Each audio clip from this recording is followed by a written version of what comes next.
Welcome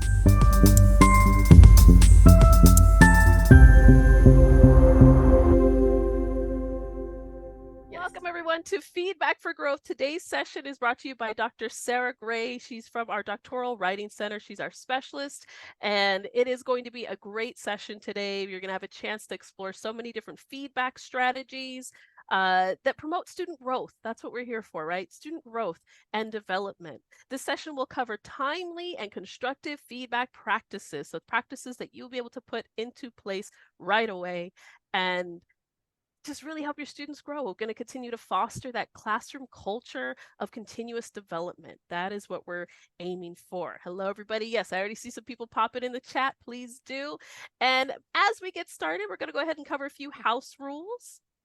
To ensure a smooth and productive webinar experience for all participants, please make sure that you follow these guidelines right here. First, please keep your microphone muted throughout the webinar, and this will help maintain an organized and distraction-free environment.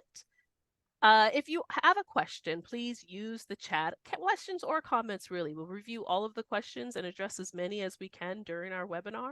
The webinar will be recorded for future reference, so those people who could not attend today will be able to see this session. So please keep that in mind when you are in the chat or unmuting yourself or coming on video. And this recorded webinar will be distributed in the PD2Go newsletter later this month. So once more, welcome. And before we get too started, you all, if you've attended any of my webinars, you know that I like to pop in this survey right now. Please keep that survey in mind. Go ahead and open that link now. You can complete it by the end of the session for us. We really need your feedback, your thoughts, and future topics that you'd like to cover. And with that, I'll go ahead and turn it over to Dr. Gray. Thank you so much for doing this session here today. Absolutely. Thank you so much. Okay, so I am Dr. Sarah Gray. Welcome to Feedback for Growth, my TED Talk. I will be facilitating this session. I am, as Joni said, one of the Doctoral Writing Center specialists, but also, like you guys, I am a professor. So also, like many of you, teaching is just kind of one of the many hats that I wear. So I'm always looking for ways to better and make more effective the part that takes up the most time, which is grading, right? So grading and offering feedback. All right, so before we dive in, I want us to take a moment to think about the question. I'm going to go back a couple of slides. This question that I pose here: what is the most effective feedback you've ever received, and what made it so? What I'd like you to do is just kind of keep this question in the back of your mind as we go through this as we go through this presentation, because I'm going to come back to it at the end, and we'll talk about it a little bit. I'd love it if a couple of people might share an example of a great piece of feedback that they had, that they have had at some point, and then we can talk about whether and how it connects with what it is that we've just talked about. Another thing I want to make sure of, in addition to these webinar pieces, if you look at the, right in the center of your, the Zoom screen at the bottom, the very middle one where it says reactions, there's an option to raise your hand. So if you didn't know that, now you know. Okay. Okay, moving right along. So in today's session, we're going to focus on how to provide the most substantive and supportive feedback we can. To do this, we're going to be looking not only at what effective feedback looks like, but also what it does not look like, how to improve to ensure that we're helping our students to reach success. I'm sorry, I've had entirely too much coffee today and I'm tripping over every word that I say. I don't know why. All right, once we have a firm understanding of exactly what feedback for growth looks like and sounds like, we're going to discuss where, when, and how to provide it. So we'll be looking at things like rubrics, Turnitin, announcements, emails, those types of things. And then finally, how to provide it quickly and efficiently by building things like feedback banks and quick marks collections. So feedback that is substantive and supportive help students make connections to you as an instructor, to the class community, and to the greater purpose of their work toward their degree at Westcliff. As you can see here, students' academic goals will range and move from short-term goals, such as completion of an assignment for a course, through to course completion and beyond toward the long-term goal of successful degree completion. Framing feedback in a way that is accurate, student-centered, supportive of student strengths, and specific to opportunities for growth toward established goals will help that feedback be more relevant and actionable for our students. Renowned educator Grant Wiggin defined feedback as information about how we're doing in our efforts to reach a goal. Understanding the definition of feedback is one step toward improving the way we deliver it. Another step is understanding its purpose. When exploring feedback, almost no discussion goes without mention of John Hattie and Helen Timperley's article, The Power of Feedback, which delves into the conceptual analysis of feedback and explores evidence related to how feedback impacts students. When instructors provide personalized, substantive feedback that contains actionable steps to propel students forward, we allow students the opportunity to improve and build skill sets that support their success and foster persistence. Instructional strategies presented by Hattie and Timperley foster creation and delivery of clear, understandable feedback that supports student effort. These strategies include providing appropriate, challenging, and specific goals, and also assisting students in reaching these goals by sharing effective learning strategies and feedback. As professors, we should be both designing courses that are with appropriate, challenging, and specific goals, and also reinforcing these goals and assisting students in reaching them by sharing effective learning strategies and feedback. In their study, Hattie and Timperley introduce 3 questions that effective feedback consistently answers. These are: where am I going? How am I going? And where to next? Reflecting on the ways in which your feedback addresses these questions can help direct your feedback more effectively to students. Additionally, this may help to increase their efforts by clarifying their intended goal, helping students to develop their own error detection skills and self-regulation strategies by providing consistent and individualized feedback that addresses errors and discrepancies, and then also helping students plan and develop strategies toward meeting their own academic goals and extending their learning by providing forward-moving feedback. As you can see on the slide, we can break Hattie and Timperley's 3 questions down even further with smaller and more direct questions. Here we have examples of these questions students often search for answers to when seeking a professor's direct guidance and feedback. Our goal then is to ensure that we anticipate and provide answers to these questions by clarifying goals, providing consistent feedback, and offering forward-moving feedback for growth. So how do we do that? With a PSA, not a public service announcement. I know that seems funny to me, but it's probably not funny at all to you. So anyway, basically what we're looking for is personalized, substantive, and actionable feedback, right? PSA. So tailoring feedback based on the individual learner is going to help to build connections, further investing learners in the feedback you're offering, which helps build motivation and persistence. So personalized feedback, as we see at the beginning of the table, acknowledges a learner's identity by using their chosen name and pronouns. It also shares resources relevant not only to the course content, but also to the individual learner's career goals and/or degree plan. And it uses feedback banks that are tailored to include personalization. We're going to talk more about feedback banks later on in the presentation. Substantive feedback, which is our second part, highlights learners' strengths and areas of opportunity for growth. Effective feedback tells the learner how they are doing toward reaching a goal and provides information about what is needed to meet that goal. And when creating substantive feedback, we want to remember to highlight what the learner is doing well, explain using plain language areas of opportunity for growth and improvement, and then also include actionable steps to help the student grow.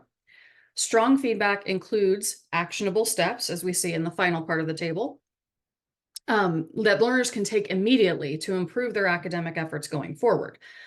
So actionable steps are going to explain exactly what action can be taken to improve and also how and why it will impact their performance. So for strengths, we don't want to just say good job, right? We want to explain what the student did well and why it was effective so that they can reproduce that good job in the future. For opportunities, we want to explain exactly what they should do to improve. So let me ask you, how many of us has ever just written the word awkward next to a sentence on an essay? I know I have. Okay, so we need to explain what makes the sentence awkward and why it's important to address it. So again, just basically remember, we know why we're giving feedback about areas of concern, but the student probably doesn't. If they did know, it probably would not be an area of concern, right? So if the student knew that that sentence was awkward, it probably wouldn't be written that way. So basically, PSA feedback is going to ensure that the student not only knows that this was an awkward sentence, but also what made it awkward, with some ideas for what they can do to improve it and make it so awkward. All right. And so that's where we continue with our actionable steps then. They're clear, concise, use plain language, and then they're provided also in a timely manner. Because what's the point of offering feedback if the student isn't actually going to be able to put it to work and get anything out of it, right? So all right, I spent a whole bunch of time yammering on. So before I go to an activity, I want to check in with Joni and see, do we have any questions that we need to address? Just a really great comment from Dr. Papadopoulos. Tell the reader what you're going to tell them. Tell them, and then, oops, I just cut myself off. Tell them, and then tell them what you told them. It's that reinforcement process. Definitely part of this PSA feedback. I love that. That's not unlike how we initially teach students to write essays, start with an introduction, give the body, and then provide the conclusion where we recap. So that's excellent advice. All right. So now let's see what this looks like with a feedback activity. Okay. So for this activity, basically what we're going to do is imagine that we are moderating a discussion forum in which students are asked to respond to the prompt that you see on your screen.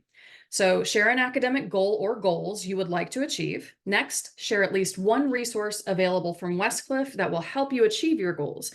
Discuss how the resource or resources will support achieving your goal. And lastly, provide the exact path you took to locate the resource or resources. All right, so this is your prompt. And now we receive this post from our student, Mateo.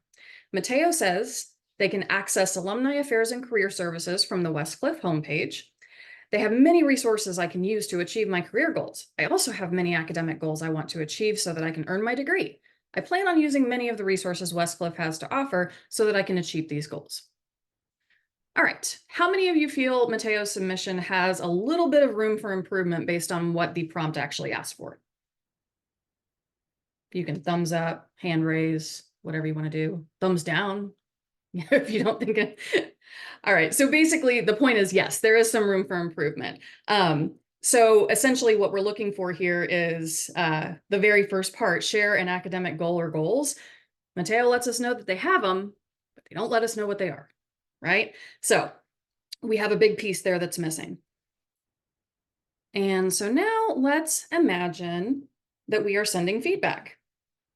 This is what we tell Mateo. Ensure initial discussion posts hit all points outlined in the discussion prompt. I bet we have all sent this in response to a student's discussion that didn't meet all the pieces of the discussion prompt. What's at issue though, actually, essentially, it has no parts of the PSA, right? It's not personalized because we don't see Mateo's name in it. It is not substantive. It says, okay, hit all the points. All right, Mateo's like, I thought I did. What am I missing? And there's no action to be taken. There's nothing that Mateo can do. Just be sure you do this. Okay, well, I don't know what it is, but okay. So this is not PSA feedback. Now, let's imagine Mateo gets option B.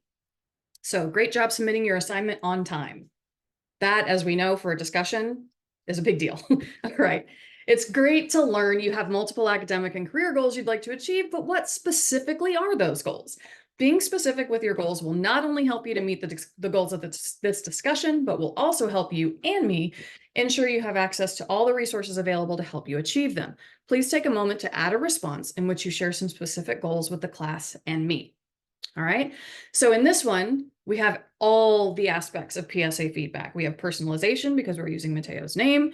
We also have some substance because we're letting them know exactly what it is that's missing in the post by asking these questions and providing them with an action they can take by letting them know that they can add a response in which you share some specific goals with the class and with the professor. So that's a key difference between basically just a comment and PSA or feedback for growth. All right. Okay. So keep in mind, this is only going to be effective if it's provided in a timely fashion. So actually, when we were doing this presentation earlier in the day, we had a great question from someone who asked, do you give feedback differently in a discussion than you do on a regular essay? The answer ended up being yes, probably for all of us. In the feedback that we're looking at here for Mateo, this would definitely be something that we could provide as the discussion is still going on, because then they could pop in a response and then suddenly, ooh, look, we've got the entire, all the parameters of the discussion prompt are now addressed. So that's something to think about when it comes to providing timely feedback, is what type of assignment are you actually doing? I see a hand raised. Yeah, just so I'm clear, is it appropriate to give grading feedback, if you will, in a DQ during the thread of the conversation thread, or should you apply that in the grading portion? What are your thoughts? That is a great question. That's actually, it's like you're reading my mind, because that's something that I address a little bit later. But I can get to it right now too. It really would not be appropriate to say, hey, you're missing this, or hey, here's an area of improvement. This would be something that I would send to Mateo, perhaps in an email, or when I'm using, I will be perfectly honest, I have not actually engaged in the discussion in GAP, so I don't know if what the parameters are for including things like comments like this in the discussion rubric. I would assume that it would be an option. But at other universities where I teach courses, I would either handle this during the discussion proceedings, either via an email, or I have the opportunity to do kind of a direct message type of a thing through the discussion board and send it that way. Because as I'm sure you're probably getting at, anytime you're talking, directly about a student's specific performance or something that they're missing, you definitely don't want to be airing that out in front of the entire class. So thank you for bringing that up. Yeah, there is a location that there is a place that you can reply in details like this one in GAP. Perfect. So there is a place, yes. Wonderful. There you go. Directly to him or to the group. You can do both. That's fabulous. All right. So timely feedback. Here's your difference between basically, a basic comment and effective PSA feedback. Moving right along. And actually, this is literally the next slide is where I was going to talk about where it is and where it isn't appropriate to address these things. So what we're talking about here is the difference between one-to-one and one-to-many feedback. So in general, feedback delivery methods, you need to take into consideration who's going to hear what. So this one-to-one feedback, individualized feedback, guidance, and support, like what we just gave to Mateo, it's most appropriate for discussions of personal performance, conduct, and growth. And that's why it's one-to-one and not one-to-many, right? So we can deliver this to students in the GAP and turn it in rubrics. Feedback left in a rubric should be detailed and relevant to each student's work and to the specific critical elements of the rubric to help make connections to key aspects of their work, and where applicable, their career goals with actionable guidance for improvement or affirmation of the student's strength. In Turnitin, using inline comments in Turnitin serve to leave feedback directly related to the content and mechanics of a student's writing. This feedback can be provided through Quick Marks and also Feedback Studio, which we'll talk about here in a little bit. The feedback box, general feedback box that we have, there's a general box we have both in GAP and in the Feedback Studio, where we can provide broader summaries of overall, larger related themes, general comments on the submission, directions on where to find specific types of feedback, encouragement, connections to their course-wide work, and also individual learning objectives. And of course, that most important explanation of the reasons for or how they earned the particular grade that they did. And then finally, audio and video feedback. This is something I know I'm trying to use more often. Sometimes it's just easier to describe something just by describing it than it is to try to write it out. And often it can be more easily understood by students as well. So if you have one of those situations where you want to like literally walk a student through a situation by showing them how to do it on a screen or something, then audio or video feedback might be more appropriate there. That is something that you can also leave in both Gap and Turnitin. And then also, of course, one-to-one feedback, we can give it by email, face-to-face, over the phone, on Zoom, however, verbal communication, right? And then we have one-to-many feedback, which is collective, relevant, shared with the entire class. This type of feedback is used when you need to provide overall guidelines or resources from which everyone can benefit. So we can share this in course announcements, discussion board forums, or via whole class emails.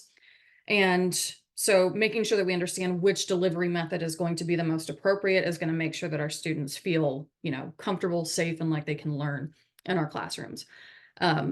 So yeah, that was an excellent segue. Thank you for asking that question about where we should provide that kind of discussion feedback. All right, and before we continue, I know I went to the next slide, but I do want to check with Joni and see if we have anything that we need to address before we continue on. No questions other than my own. Haha. Shameless plug. Professor Crow mentioned using that private reply to students when you want to give them that immediate hint towards the grade. And I commented that I like to give them questions in the discussion that kind of gets them closer, like when they don't have that complete response, they're missing it, we're in the discussion, but not, students don't always get the hint, right? And I still typically give it to them in their grade feedback as well. I might even point out to them, you might have noticed earlier in the week I asked you about this and this because you missed it, Yeah. And then also just asking, thank you, Professor DeVito, for adding some comments there. Has anybody tried to give audio or video feedback in Gap? Please do let me know. I'm really curious about how it works for you all. Professor Wu said, I've used the audio feature in Turnitin Feedback Studio, but not as often as I probably should. Thank you. Yeah. I've used the audio feedback and Turnitin as well. I guess I need to determine a way to see if I can't collect some data on it and see, if it's more or less effective than providing just written feedback. But I usually kind of try to do a combination of both. I don't know, but it really just depends on the situation. All right. Can I say something really quick on that? Just a quick comment. Until I'm convinced that my students are actually reading my feedback, let alone hearing it, I don't really want to put the extra effort in. I hate to say it, kind of telling on myself. But again, trying to get students to read, let alone hear feedback, can be challenging. I hope you have a chance to address that. It absolutely can be. I really do wish that I had some kind of like a magic solution to get students to read feedback. One of the key things that I have done that seems to work really well is essentially having students do reflective assignments, just very, very short little one-pagers in which they discuss what it is that they've been working on and how they use my feedback to improve or not. And if I know what feedback I've given them, and if they can't address it, then I know they didn't read it. And there you go. So that's basically what I do. And does it solve the problem completely? No, it never will. But it's better than, crying into the wind. So yeah. All right. So excellent question. So now let's talk about some issues that we can run into with feedback. And these are issues that all of us have encountered. And these are issues that we can all kind of tend to slide back into, especially after we've been working with particular students for a long time. And these are these situations where we give advice or value-based feedback instead of strong, actionable feedback for growth. So basically, value-based feedback and advice are two forms of commonly used instructional practices that can often have really negative effects on a student's progress and experience. Advice on its own often supplies students with the answer rather than helping them to learn how to do something. Additionally, advice leaves little explanation or relevant support. Along with his exploration of feedback and advice in 7 Keys to Effective Feedback, Grant Wiggins explores the ineffectiveness of value-based statements. So students often have a negative reaction to subjective feedback that's not relevant or based in fact.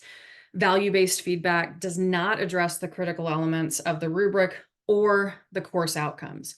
So let's look at some examples, or an example of value, or here are some examples rather, of value-based feedback that we've probably all either been guilty of providing to our students, I know I have, or that we have gotten from our students. So this is directly from Wiggins' text, and you'll see that he not only provides the examples of that value-based feedback, this is what I think, this is what I feel about your particular work, versus how we can improve it on the right-hand side. So making it more specific, substantive, and actionable, right? And so now let's look at a little bit more specific of a situation.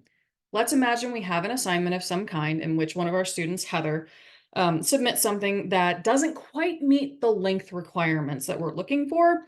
Heather, you should have included more details in explaining your statistical methods. I would like to have heard more from you. This paper really needed to be at least twice the length. Okay, so Heather probably doesn't care what we would or would not like. What Heather wants to know is how she can, what all of our students want to know, how can I pass, right? How can I get an A in this class? And so this feedback is not likely to help Heather to grow and progress and figure out how to earn an A in the class. But how many of us have given this type of feedback? I know I have in the past. And we've probably all received this type of feedback as well. And it's not, we know when we get this that we have something to work on, but it's not the most helpful. It doesn't really give us anything specific that we can take home and work with, right? So what we want to do here then is contrast what it is that we're looking at. In contrast to value-based feedback or advice, effective feedback is going to be a partnership between the instructor and the student that provides the student with objective information, encouraging autonomy and responsibility to further their learning in accordance with their goals. Effective feedback is supported by fact. It's related to the course concepts, and it acknowledges strengths and accomplishments while clearly identifying key areas for improvement. So let's see what happens if we do a little PSA with Heather's feedback. We get a much longer piece, which we'll talk about how to make that possible when we get to our feedback bank moment. But basically what we're looking at is a piece of PSA feedback for growth. So we have that personalization in here, granted, in the other one we did have some personalization because we called her by her name. But we also have some acknowledgement of things that Heather has done well. So we're starting off on a more positive foot. But what we have here that we didn't have in the other one is the substance and the action, right? So we have a lot of substance. We did tell Heather, I'll go back for a second, in our previous one, that they were lacking detail in explaining statistical methods. But now what we can do, and again, that's advice. This is what you need to do, right? Here you go. But in actionable substantive feedback, what we have is a series of guiding questions that can help Heather to realize, okay, when I answer these questions, it actually leads to me not only meeting the length requirements, but also making sure that I have explained everything that I need to explain per these assignment criteria, right?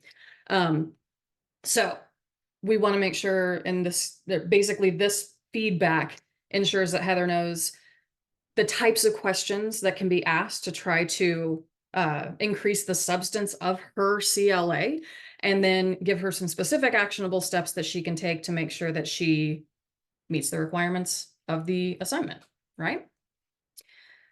Okay. So real quick, true or false, effective feedback provides students with all the answers. Type your answer in the chat.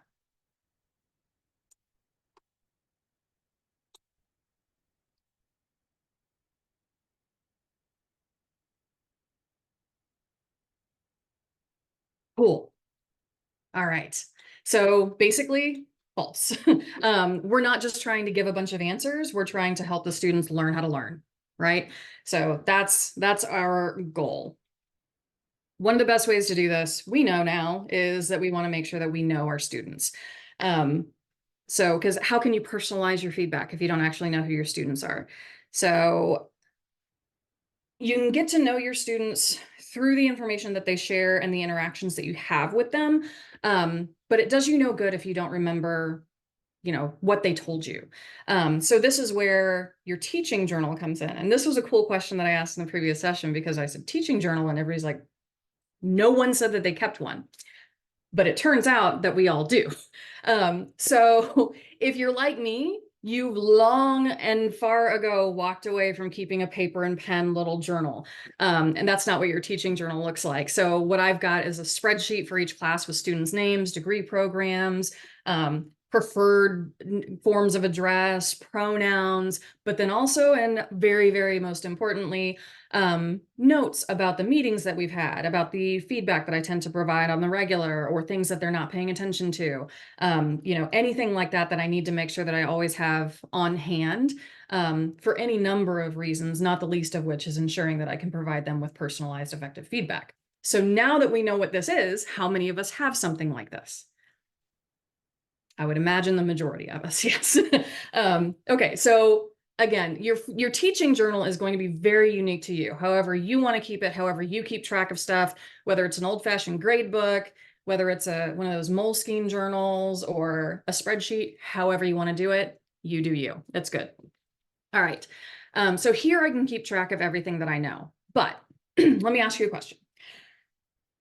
How many of you feel like, even with this, teaching journal of sorts, that you have enough time to provide strong, robust, personalized, substantive, and actionable feedback like what we've seen in this presentation so far for each and every student every single time you're grading?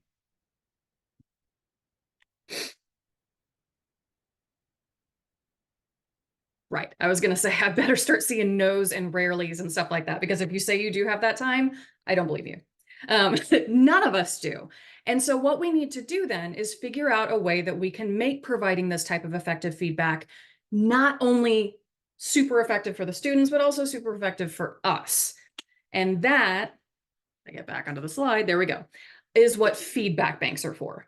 And so if you don't have, I know a lot of us probably do already have a feedback bank, but basically one of the most, numerous of all the activities that we perform and everything that we do, we know that we spend basically half of our time providing feedback and grading. So we probably also notice that even though we try to provide individualized and specific feedback, we always run into common threads.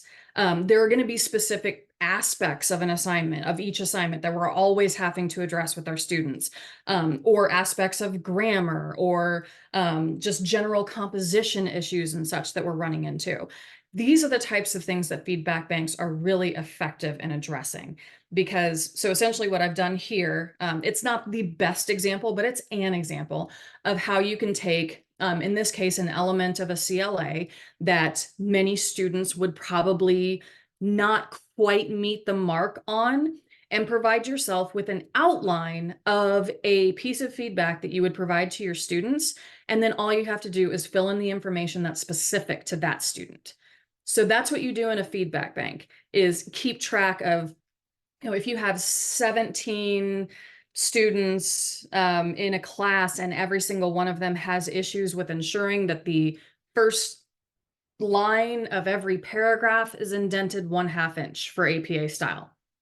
How many times do you want to type that same comment? I don't want to type it thousands of times. So those, like, simple things like that, but also if you have, like, perhaps something that I know a lot of my students run into issues with is ensuring that they have a strong thesis statement. And so I have to explain repeatedly, here's what you do have, here's what you need to have, here's how to get there, right? And so if I create a piece, like a feedback structure, kind of like a little outline, that I can then insert, okay, in this particular piece, you say X, Y, Z. However, a strong thesis for a science class would look something like ABC. Therefore, these are some questions that you need to think about as you try to create this strong thesis to replace whatever this was, right?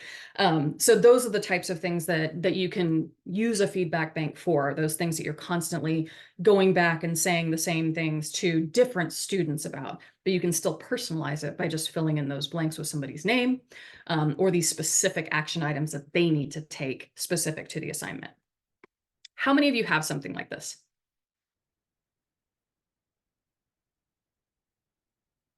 Cool. Looks like a lot of us do. I know I do. I started mine, I want to say like 15 years ago. It looks very, very different now. It changes all the time. I am definitely, it is due for another update. Because I mean, we should be updating it as, as we move through our courses, but where you keep it, how you keep it, is completely going to be up to you. Mine is kept separately on like a Google Sheet. It used to be an Excel sheet back in the day. But anyway, Google Sheet now, because I teach at 3 different universities. And so I want to be able, but my assignments are very similar at all 3 of those places. And so I want to be able to take my comments and use them wherever I need to use them instead of having to have a separate bank for each one of these places. So, and then you can also, if you're teaching both graduate courses and undergraduate courses, adjust your feedback, obviously, because we're not necessarily talking about the same types of things with graduate students as we do with undergraduates. Sometimes we are, but it really just depends on the situation. So again, a feedback bank is one of the most, if not the most effective way to ensure that you can always provide your students with the most robust feedback that you possibly can in the least amount of time, so that you can still do what you need to do as a professor. Before I continue on, do we have questions from the chat or anything, or comments that we want to address? Yeah, definitely some comments, lots of different ideas in terms of sharing. I have a Google Drive with students' written examples of discussions and what a good paper would look like. These feedback banks would be something that would be great to add to that. Professor DeVito said, I'm notoriously spend a bit more time in week 1 with introductions for this very purpose, right? To get to know our students. Professor Kane said, it is harder to give the kind of feedback I have time for DQ feedback, but internship classes are almost impossible to give feedback to everyone. And we are in the process of getting permission from Dr. Papadopoulos to look at a survey that she actually uses for her students to help gather information and get feedback on them. I see where the title's going. We're working on the permissions. So do hop in the chat, and maybe that's something that's also very helpful to the other faculty who are here. I never have actually, I used to do a survey, but not in a Google form like this. So this is great. Great, lots of great used to do. Can I just say, this is Dr. Papadopoulos. It's not like a survey. It's basically me documenting what their Turnitin score was, their similarity, their AI, some of the. Yeah, it's not a survey. It's a form, but it's not like just a survey. It's an accountability thing. So when we have a one-on-one, we document what we talked about and what the goals are for what their next submission is going to look like. Like, okay, I'm going to improve my grammar. I'm going to improve my similarity score. I just put the link in there, made a copy. This one might work. Awesome. I'm glad you cut me off, because based on the title, like that's what I thought it was. And so I appreciate you correcting me on that. And yeah, I'll definitely take a look at it. Also wanted to get to one question I almost missed there. What about peer evaluations before we give feedback? Where do you think that fits in with our process here? That is going to be, I feel like it's going to be something that's per, professor. When I have peer reviews, I like to, basically the way I do it is, I'm trying to think of the last time I had. Okay. So basically I start with, here you go, write your draft. And I have my students submit it to me. Do I have them submit it to me first, or do I have them do peer review first? Actually, let me kick this back to you guys. How do you do it? Because I've done it both ways, actually. So I've had it to where like I provide them with commentary first, and then look at because I have, when my students do peer review, I have them actually, the people who are giving the reviews, fill out just like a little kind of thing that says, these are the areas of opportunity I saw, this is what they did well, this is what they need to work on, those types of things. I essentially kind of have them use my rubric to sort of grade their peer. And so then using those comments, I can kind of look at it and see if the person actually made the changes that were recommended. I've done it that way. And then I've also done it not exactly the other way, because I don't give anyone the comments that I give to a single student. But I've done my comments first, then had them do peer review. And then when I look at the next draft that they turn in, I see if they actually made any changes. So I've done it either way, but what do you guys think? How have you done it?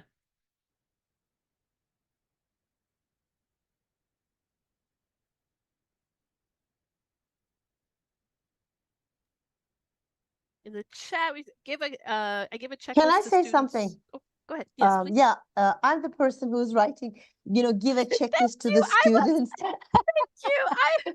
Professors, I was like, okay, wait, I'm gonna mess up this name because I haven't found the email. I'm so sorry about that. Please, yes, share your process with us.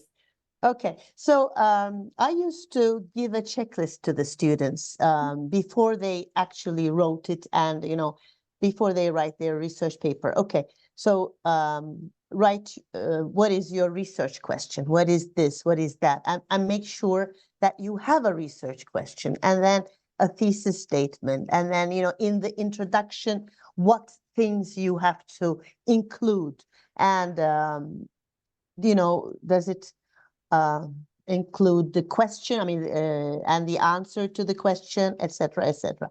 And the examples in the body, do you expand it so that that there are examples to support it, etc., etc. And so there is a checklist.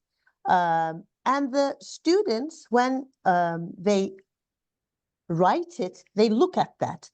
And then they check whatever they have written.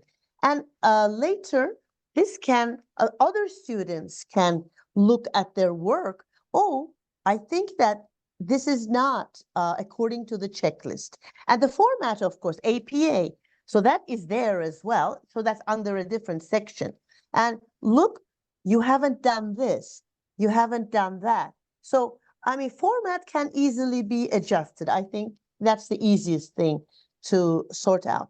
But how they wrote it, how they expanded it, and that's the most difficult part, and the thesis statement, of course. But so the students can help themselves, that can help each other as well before we jump in, and that takes some load off our shoulders as well. So and then we don't want to repeat actually what they have understood. So we go further than that.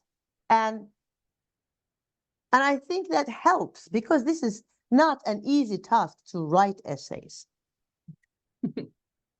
Yeah.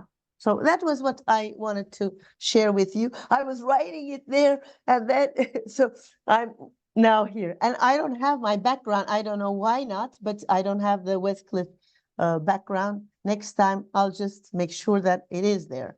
Sorry about that. Okay, Professor Gray. Right. Thank you so much for sharing. That's all from me. Thank you. That's a great idea, providing the checklist. I've used the rubric, but I can absolutely see how a checklist could be so much more effective, because you could probably make, I know my rubric doesn't exactly always have the most clear and concise language. That's usually where my commentary comes in. So providing a checklist where they're like, all right, this is exactly what it is that I'm looking for. Super effective. I think that's a great idea. So thanks for sharing that. Thank you. Absolutely. All right. Anything else before we continue to just the last couple remarks? Perfect. Okay, so in addition to feedback banks, we also have something else that I've mentioned a couple times throughout this presentation, which is Turnitin Quick Marks and the Feedback Studio. So basically, Turnitin Quick Marks, your little blue check mark, and then your Feedback Studio is basically just where you can actually type in comments. But that's this little guy where you have the little page with the why can't I think of the word pencil? Oh my gosh, with a pencil over the top of it. So quick marks and in-text feedback. So these are two great places where you can also collect feedback that you provided before. So not only, some of us may be using quick marks this way, but a lot of us don't. I know 9 times out of 10 when I talk to a new professor, they don't necessarily know that quick marks is fully 100% customizable. So it's not just a collection of marks that are already available in Turnitin that you just use or don't use. You can also choose to use them or not use them, choose to use them and customize them, and you can choose to make your own. And so when you providing those comments directly on the paper and Turnitin, that's where I always hit those things like, this is, we need a citation here, or your formatting is messed up, or awkward sentence, but then we can go in with an explanation of what makes it awkward, those types of things. The types of things that it's really difficult to just describe in words, like in a general feedback forum, you're able to point directly to it using these quick marks, and then they just kind of hover over it and see your feedback in there. Here's your awkward sentence. This is what makes it awkward. This is what we can do to try to fix it. So using Turnitin quick marks. As far as the feedback studio is concerned, you can't customize a collection of feedback studio comments, but you can create a section within your feedback bank that is specific to feedback studio comments, which is what I've done. So if I have a comment that I'm regularly just embedding directly into a student's essay as I'm going through it, I have that saved in my feedback bank because it makes more sense. I can just copy and paste it from there directly onto their paper, as opposed to, putting it into just a general comment section and then trying to explain where in their essay they need to look to find where it's relevant, right? So those are 2 great ways that we can use Turnitin to also try to help us more effectively help students with the mechanics of their writing and just the putting together of it on the page. To help you with that, we have the Light Center has a wonderful video that is put together. I'm not biased at all. I might have had a hand in creating it, but anyway.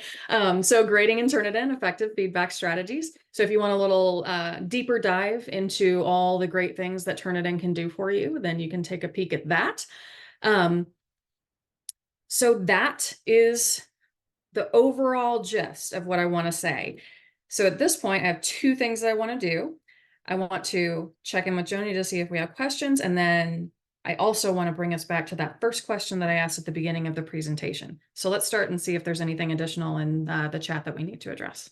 You are good to go. Professor DeVito on the quick marks mentioned that it's so important when providing major assignment writing feedback, and that's absolutely true.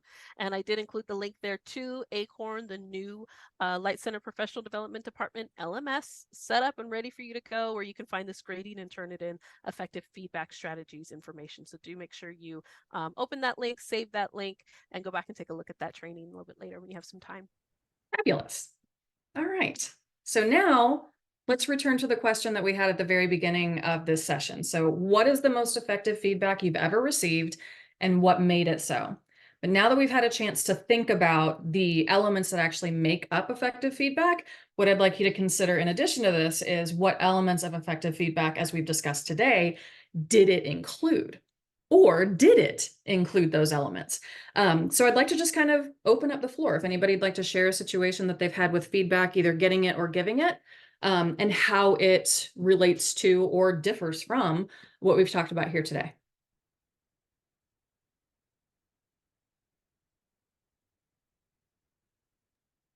I'm just going to jump in here real quick. I can't emphasize how important it is to use that PSA. I kind of call it the sandwich approach, where I like to use the thank you for submitting this assignment so and so. Even if they threw up on the paper, or it's absolutely horrifying and it's going to take me forever to read, because it takes me longer to read the crummy papers versus the good ones.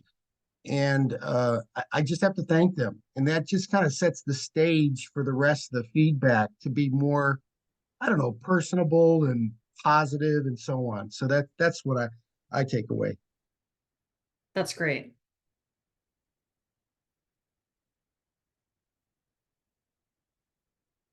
Anybody else want to share something? Yeah, good afternoon. This is Mike in Tampa. personalized substantive feedback, what comes to mind quickly is when I get feedback and somebody hangs a journal article or maybe a vignette without compromising privacy issues and all that.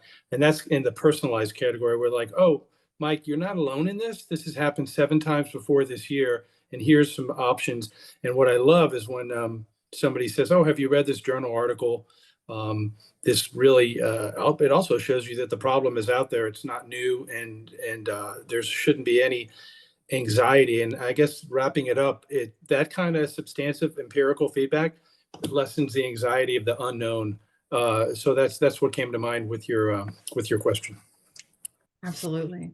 And that's something really effective we can do when we're giving feedback to students too. I mean, it feels great when I'm, having my most recent bout of imposter syndrome. What am I doing here? Why is anyone listening to me? And then I ask a question and someone can provide me, with a journal or something, or here's other people who are dealing with it. And so, yeah, that's wonderful. And when you can do that same type of thing, like, a student who's, well, I'm looking at this, that, and the other, I'm not sure how to handle this. Okay, well, here's a study that talks directly about this thing that you're trying to work with. Oh my gosh, I'm not alone, right? So just that feeling of not being the only one who has had this question or this concern or, this moment. That's a great point. Absolutely. All right. We have maybe one more. Anybody? We don't have to. All right. I'm not going to force anyone. Okay. Well, that's all I've got for you. So, I will hand it back to Joni, who can give us any additional questions that we might have, or she's going to wrap it up for us. Definitely. Thank you so much, Dr. Gray. We really, really appreciate having you here. Really great presentation. So many actionable, practical tips, right? You started with the fantastic research, gave us direction, letting us know where we're headed. And many of us are doing some of these things, but there's so many extra things here. I know I personally am going to go back and take a look at my feedback banks. I can guarantee that there's probably some times when I'm doing more of the advice versus the feedback.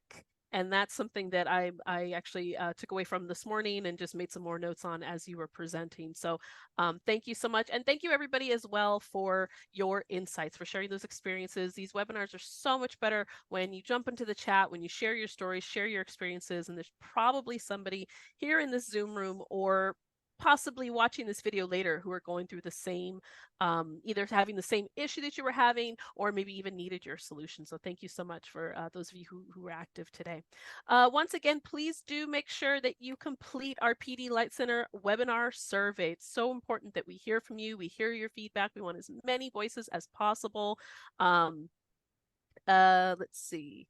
Professor Crow, I just wanted to make sure that I hit on that. This takes you to a place enrolled to the course, not to the survey. So that actually, Professor Crow, the comment that you just went on, that is for, should be the link to the grading and Turnitin effective feedback strategies, that Westcliff Acorn LMS. If you're having trouble with that, please do let me know in the chat. I appreciate you pointing that out to me. Let's see, the Light Center survey, I just posted it there at the 12:53 mark, if you see my comment there.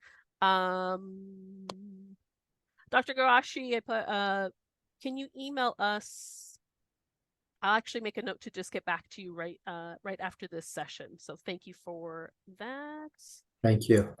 Appreciate that. No problem. No, we're always here. I'm not sure what happened with that email, so I'll also go back and make sure and see why you didn't get a response. That's very unusual. So again, please do complete that survey, and we'll go ahead and go on to the next slide, I believe. Don't want to leave you today. Oh, one more. Okay, there we go. Without sharing a little bit more of what's coming up in the Professional Development Light Center office. We are going to be meeting next week. I'm actually going to be meeting with you on May 28th at 5 p.m. Pacific time. Those of you who can make it, please do come. We are going to be doing our next installment of our reading club. This year, we're calling it an article and an app. So we're going to be looking at an article. You all should have the Gmail invitation. We're going to be focusing on AI in the classroom, transforming educational discourse. In this upcoming discussion, we're going to explore how AI can positively enhance traditional methods of research and assessment and transform classroom interactions. We'll cover cover integration of AI into education. We'll talk a little bit about its impact on higher ed and the ethical considerations of technology use. We're going to be starting with the big three. You all know, if you've joined me for any of these installments so far, you know that I like to bring apps to the table. We're going to be looking at ChatGPT, including the new 4.0, Gemini, Google's Gemini, formerly Google Bard, and Microsoft Copilot in educational settings. So come, bring your experiences, maybe share some insights or some ideas or questions you have. It'll be a great gathering. And then on May 30th at 8 a.m. and 12 p.m., we're going to be starting our first ever tip of the month, incorporating videos into classroom teaching. So this is our new series that we're going to be doing for 30-minute tip of the month. Each session is going to last just a half an hour, and we're going to focus on a specific teaching strategy that you can implement right away, and explore practical ways to integrate into your teaching practices. In our first session, we will jump into the use of videos for teaching as a resource. But there's much more to using videos in the classroom than simply pressing play, pressing record. We're going to discuss how to effectively utilize visual media to deepen student understanding and increase engagement. So please join us to learn about more powerful strategies for integrating video content into your teaching to maximize student engagement and enhance learning outcomes. Let's see, Dr. Crow, I will message you directly. And if any of you have any questions or need anything at all, please do reach out to us over at the Professional Development Department in the Light Center. Thank you so much for joining us today, everyone. Bye-bye.